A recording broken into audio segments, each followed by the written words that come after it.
জানিয়ে দিব এই মুহূর্তে আমাদের হাতে এসেছে বাংলাদেশের গুরুত্বপূর্ণ আপডেট সংবাদের শিরোনাম। শুরুতেই থাকছে একটি চাঞ্চল্যকর প্রতিবেদন। ওসমান হাদি হত্যাকাণ্ড, অর্থের সূত্রে মাস্টারমাইন্ডের সন্ধান, 127 কোটি টাকার লেনদেন ঘিরে নতুন চাঞ্চল্য। এ নিয়ে থাকবে বিস্তারিত প্রতিবেদন, তাই সম্পূর্ণ ভিডিও জুড়ে আমাদের সাথেই থাকুন। সব শেষে জানিয়ে দিব 30 আসন নিয়ে জামায়াতের সঙ্গে গেল এবারে এনসিপি। এতক্ষণে শুনছিলেন হাতে থাকা আপডেট সংবাদের শিরোনাম, এবারে বিস্তারিত। তবে তার আগে অনুরোধ রইল ভিডিওটিতে একটি লাইক এবং কমেন্ট করে জানিয়ে দিন ভিডিও সম্পর্কে আপনার মূল্যবান মতামত। আরও জানিয়ে দিন ভিডিওটি কোথা থেকে দেখছেন বা কোন জেলা থেকে দেখছেন।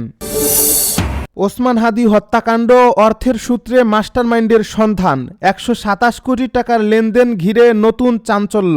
ওসমান হাদি হত্যাকাণ্ডকে ঘিরে নতুন নতুন তথ্য সামনে আসছে। আইনশৃঙ্খলা বাহিনীর তদন্তে ধীরে ধীরে উন্মোচিত হচ্ছে এই হত্যাকাণ্ডের পরিকল্পনা, বাস্তবায়ন এবং অর্থনৈতিক যোগসূত্র। সাম্প্রতিক সময়ে ভারতে হত্যাকারীর 2 সহযোগী আটক হওয়ার পর তদন্ত নতুন গতি পেয়েছে। এই তথ্য নিশ্চিত করেছেন ডিএমপির অতিরিক্ত police commissioner S M. Mohammad Nazrul Islam. তিনি জানান, ওসমান হাদি হত্যাকাণ্ডটি ছিল সম্পূর্ণ পূর্ব পরিকল্পিত। এই ঘটনার পর মূল অভিযুক্ত ফয়সাল করিম ময়মনসিংহের হালুয়াঘাট সীমান্ত দিয়ে ভারতে পালিয়ে যায়। ভারতের মেঘালয় রাজ্যে অবস্থানকালে তার 2 সহযোগীকে স্থানীয় পুলিশ আটক করছে। বাংলাদেশ পুলিশ ইতিমধ্যে এই বিষয়ে ভারতের সংশ্লিষ্ট কর্তৃপক্ষের সঙ্গে যোগাযোগ রাখছে। তদন্ত সংশ্লিষ্ট সূত্র জানিয়েছে, এই হত্যাকাণ্ডের সঙ্গে জড়িত মোট 6 জন আসামি আদালতে স্বীকারোক্তিমূলক জবানবন্দি দিয়েছে। এসব জবানবন্দিতে হত্যার পরিকল্পনা, অস্ত্র সংগ্রহ, গতিবিধি পর্যবেক্ষণ এবং পালিয়ে যাওয়া রুট সম্পর্কে গুরুত্বপূর্ণ তথ্য উঠে এসেছে। তদন্তকারীরা বলছেন, এসব তথ্য যাচাই বাছাই করে ঘটনার পূর্ণ চিত্র বের করার চেষ্টা চলছে। ওসমান হাদি হত্যাকাণ্ডের সবচেয়ে গুরুত্বপূর্ণ ও আলোচিত দিক হয়ে উঠেছে অর্থের উৎস। সিআইডির তদন্তে দেখা গেছে, প্রধান শুটার ফয়সাল করিমের নামে থাকা ব্যাংক অ্যাকাউন্টগুলোতে অস্বাভাবিক পরিমাণ লেনদেন হয়েছে।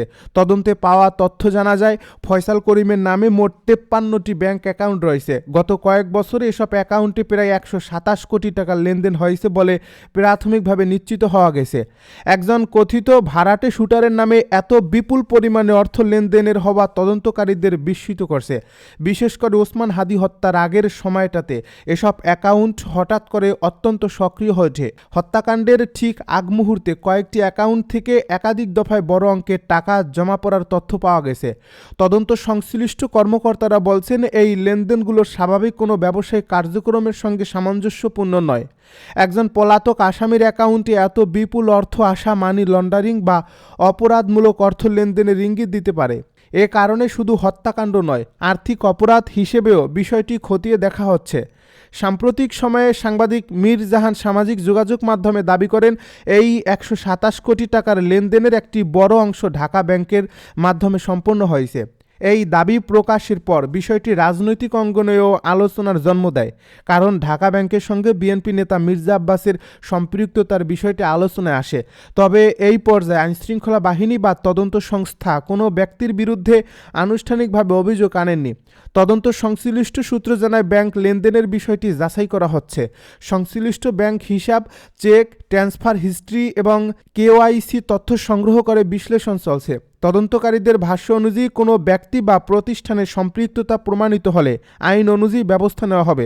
এই প্রেক্ষাপটে প্রশ্ন উঠেছে, কেন একটি নির্দিষ্ট ব্যাংকের মাধ্যমে এত বড় অঙ্কের লেনদেন হয়েছে? অন্য কোনো ব্যাংকের পরিবর্তে কেন ওই ব্যাংক ব্যবহার করা হয়েছে তা তদন্তের গুরুত্বপূর্ণ অংশ হিসেবে বিবেচিত হচ্ছে। তদন্তকারীরা বলছেন, এটি কাকতালীয় নাকি পরিকল্পিত সেটি প্রমাণের জন্য প্রয়োজন পর্যাপ্ত তথ্য প্রমাণ। এদিকে ওসমান হাদি হত্যাকাণ্ডের পর রাজনৈতিক অঙ্গনে যে নীরবতা লক্ষ্য করা যাচ্ছে সেটিও আলোচনার বিষয় হয়ে উঠেছে। এই ঘটনাকে কেন্দ্র করে বিএনপির পক্ষ থেকে বড় কোনো আন্দোলন বা কর্মসূচি দেখা যায়নি। দলটির পক্ষ থেকে আনুষ্ঠানিক প্রতিক্রিয়াও সীমিত ছিল। রাজনৈতিক বিশ্লেষকেরা বলছেন, এই নীরবতা নানা প্রশ্নের জন্ম দিয়েছে। কিছু সূত্রের দাবি, ওসমান হাদির পক্ষে আন্দোলন অংশ নেওয়ার কারণে দলীয় পর্যায়ে কিছু নেতাকর্মী চাপের মুখে পড়েছেন। যদিও এ বিষয়ে দলীয়ভাবে কোনো আনুষ্ঠানিক বক্তব্য দেওয়া হয়নি, তবে রাজনৈতিক মহলে বিষয়টি নিয়ে আলোচনা অব্যাহত রয়েছে। তদন্তকারীরা মনে করছেন এই হত্যাকাণ্ড শুধু একটি ব্যক্তিগত শত্রুতা বা একক ঘটনার ফল নয়, বরং এর পেছনে থাকতে পারে রাজনৈতিক হিসাব, ক্ষমতার দ্বন্দ্ব এবং আর্থিক স্বার্থ। ওসমান হাদি ঢাকা ৮ আসনের সম্ভাব্য প্রার্থী ছিলেন এবং এলাকায় তার রাজনৈতিক সক্রিয়তা ছিল। এই বিষয়টিও তদন্তের আওতায় রাখা হয়েছে। আইনশৃঙ্খলা বাহিনীর কর্মকর্তারা বলছেন, তারা কোনো চাপ বা প্রভাবের কাছে নতি স্বীকার না করে তদন্ত চালিয়ে যেতে প্রতিশ্রুতিবদ্ধ। ফয়সাল করিম বর্তমানে পলাতক থাকলেও তাকে গ্রেপ্তারের জন্য আন্তর্জাতিক সহযোগিতার পথ খোলা রাখা হয়েছে। ভারতে আটক সহযোগীদের জিজ্ঞাসাবাদে নতুন তথ্য পাওয়ার আশাও করা হচ্ছে। বিশ্লেষকদের মতে, যদি তদন্তে অর্থের উৎস এবং পরিকল্পনাকারীদের চিহ্নিত করা হয়, তাহলে এই হত্যাকাণ্ডের প্রকৃত পেছনের শক্তিগুলো সামনে আসবে। তবে একই সঙ্গে তারা আশঙ্কা প্রকাশ করছেন, রাজনৈতিক সংবেদনশীলতার কারণে তদন্ত প্রক্রিয়া জটিল হয়ে উঠতে পারে। ওসমান হাদি হত্যাকাণ্ড এখন আর শুধুমাত্র একটি ফৌজদারি অপরাধ হিসেবে সীমাবদ্ধ নেই।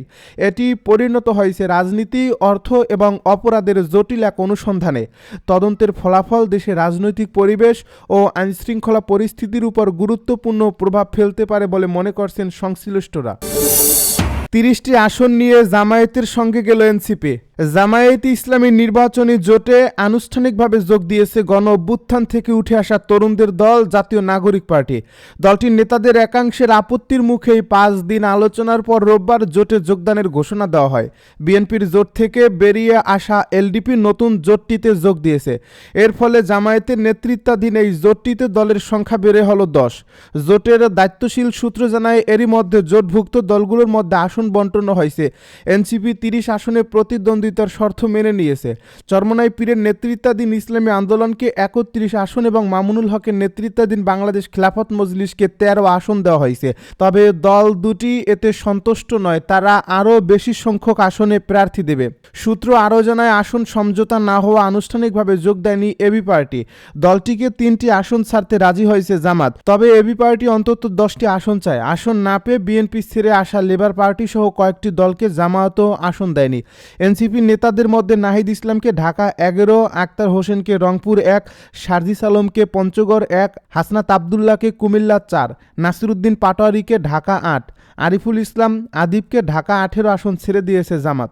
এনসিপি জামায়াতের সঙ্গে যোগ দেওয়ায় গতকাল দলটির যুগ্ম আহ্বায়ক তাজনুভাত জাভানি পদত্যাগ করেন। এর আগের দিন দল ছাড়েন ডাক্তার তাসনিম জারা। জ্যেষ্ঠ যুগ্ম আহ্বায়ক সামান্থা শারমিন সহ আরও কয়েক নেতা ক্ষোভ জানিয়েছেন প্রকাশ্যে, তারা পদত্যাগ করতে পারেন। গতকাল বিকেলে জাতীয় প্রেস ক্লাবে সংবাদ সম্মেলনে জামায়াত আমির ডাক্তার শফিকুর রহমান জানান, এনসিপি এবং এলডিপিও যোগ হয়েছে তাদের নির্বাচনী সমঝোতার উদ্যোগে। এ সময়ে তারা পাশে ছিলেন এলডিপির চেয়ারম্যান কর্নেল অলি আহমেদ বীর বিক্রম। রাতে রাজধানীর বাংলা মোটরের সংবাদ সম্মেলনে এনসিপির আহ্বায়ক নাহিদ ইসলাম সংবাদ সম্মেলনে জানান, জামাত ও সমমনা দলগুলোর নির্বাচনী সমঝোতা হয়েছে। যেসব আসনে শাপলাকলির প্রার্থী থাকবেন না, সেখানে এনসিপি সমমনা দলের প্রার্থীর পক্ষে কাজ করবে। এনসিপির সংবাদ সম্মেলনে জামায়াতের সঙ্গে সমঝোতার বিরোধী সামান্থা শারমিন এবং জ্যেষ্ঠ যুগ্ম সদস্য নাহিদ সরোয়ার নিভা ছিলেন। জামাত এবং এনসিপি দুদলই পৃথক সংবাদ সম্মেলনে জানায়, আদর্শিক নয়, নির্বাচনী সমঝোতা হয়েছে। জুলাই সনদের বাস্তবায়নে গণভোটের পক্ষে হ্যাঁ ভোট, সংস্কার, জুলাই গণহত্যার বিচার এবং আধিপত্যবাদ বিরোধী লড়াইয়ে এই সমঝোতা হয়েছে। এনসিপি ৩০ আসন মানলেও জামায়াতের পুরনো মিত্র ইসলামী আন্দোলন, বাংলাদেশ খিলাফত মজলিস, খিলাফত আন্দোলন এবং নেজামে ইসলাম পার্টি অসন্তুষ্ট। এই ৫ দল মিলেই গত মে মাসে মোর্চা তৈরি করেছিল। পরবর্তী সময়ে এতে যোগ দেয় জামাত, পরে যুক্ত হয় জাকপা এবং বিডিপি। চরমনাই পীর ১৫০ আসন চেয়েছিল। দলটির পরবর্তী প্রস্তাব ছিল জামাত ১৫০ এবং বাকি দলগুলো ১৫০ আসনে নির্বাচন করবে। গত শনিবার পর্যন্ত ইসলামী আন্দোলন ৭৫ আসনে ছাড়ের দাবি জানায়। তবে গতকাল রাত পর্যন্ত হাতপাখার প্রার্থীদের জন্য ৩১ আসন ছাড়ে জামাত। মামুনুল হকের খিলাফত মজলিস ৫০ আসন চেয়েছিল। শেষ পর্যন্ত এই দলটিকে ১৩টি আসন নিশ্চিত করেছে জামাত। খেলাফতের অপর অংশ ৩০ আসন চাইলেও ছাড় পেয়েছে মাত্র ৫টিতে। নেজামে ইসলাম এবং খেলাফত আন্দোলনকে ২টি করে আসন ছেড়েছে। জাকপা এবং বিডিপিকে ১টি করে আসন ছাড়ে জামাত।